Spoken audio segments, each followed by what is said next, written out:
Why is it that some Jews will spend up to $1,000 for a lemon? Etrog. This is how we do it.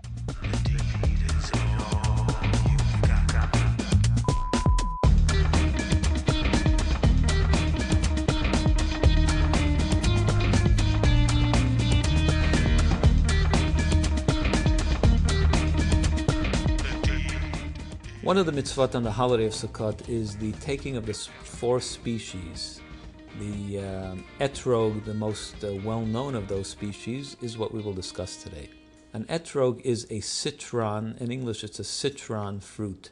It grows in primarily warm climates like in Israel, in Italy, Morocco. Those are the three principal places where we get etrogim. There is a custom that many have to get an etrog specifically from Italy, from Calabria. And this is based on in the Talmud, it relates that when God told Moses that you shall take for yourself the fruit of a beautiful tree, he sent messengers to Calabria to bring back etrogim to the desert. And so we emulate that. We do the same as Moses and we try to get an etrog from Calabria. But that is one tradition. There are other traditions which take specifically from Israel. That needs no elaboration, no explanation. Obviously, from the Holy Land is a good choice. Now, there are a few important details to know about the etrog. First of all, the Torah tells us that it should be hadar, a beautiful fruit. How do you define beauty? Jewish law defines beauty in the following way for an etrog. First of all, it should be clean as possible. So there are etrogim which have little small black dots or sort of a brownish spot on the etrog. These are things which we would try to be careful not to have on an etrog. It's very difficult to get a perfectly clean etrog, but we try to minimize those blemishes. Another important thing about the etrog is that it should be a pure etrog, which means no other species grafted into the tree. Now, it's sometimes typical that in order to get better growth, an etrog is a very sensitive fruit, so they sometimes graft in lemons into the trees. This disqualifies that tree from being used.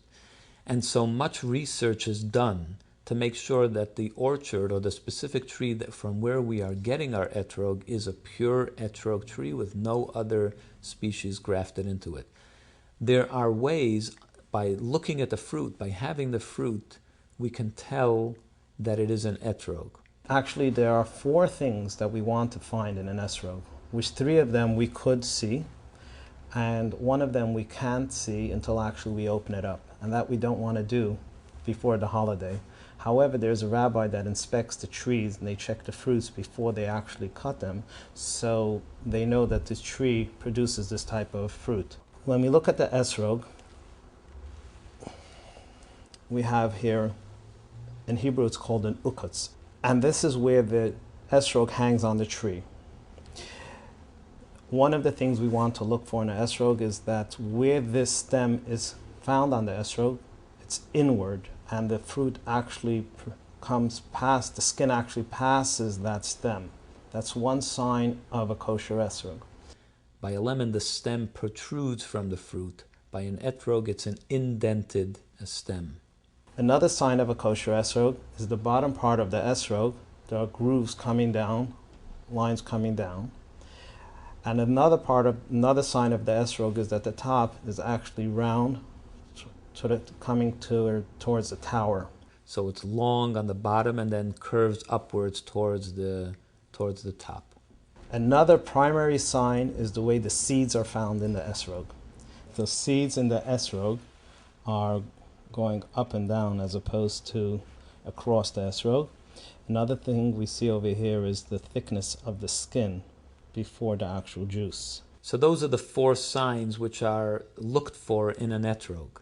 Interesting point about the etrog tree or the etrog fruit is that it's a fruit which the Talmud tells us spends an entire year, all 4 seasons on the tree. Most fruits grow in the spring, some of them in the spring, and they're ready by the fall. The etrog takes an entire year to ripen and mature. So, what do we use it for?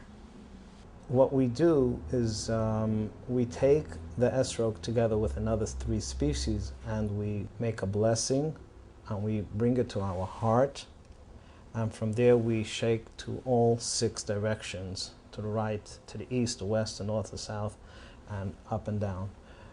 We do to each direction 3 times, a total of 18, which is high. So if I want to go buy one of these, where do I go?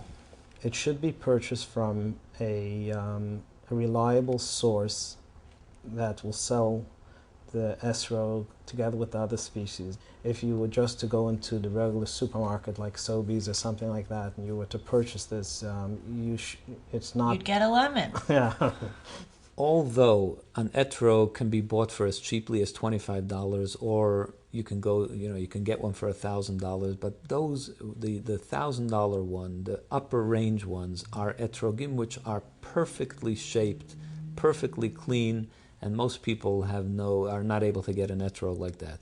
The general range that people spend is between $40 and $150. That's a typical price for an etrog. You can get a very beautiful etrog for $100, $150. You can get a very kosher etrog for $40.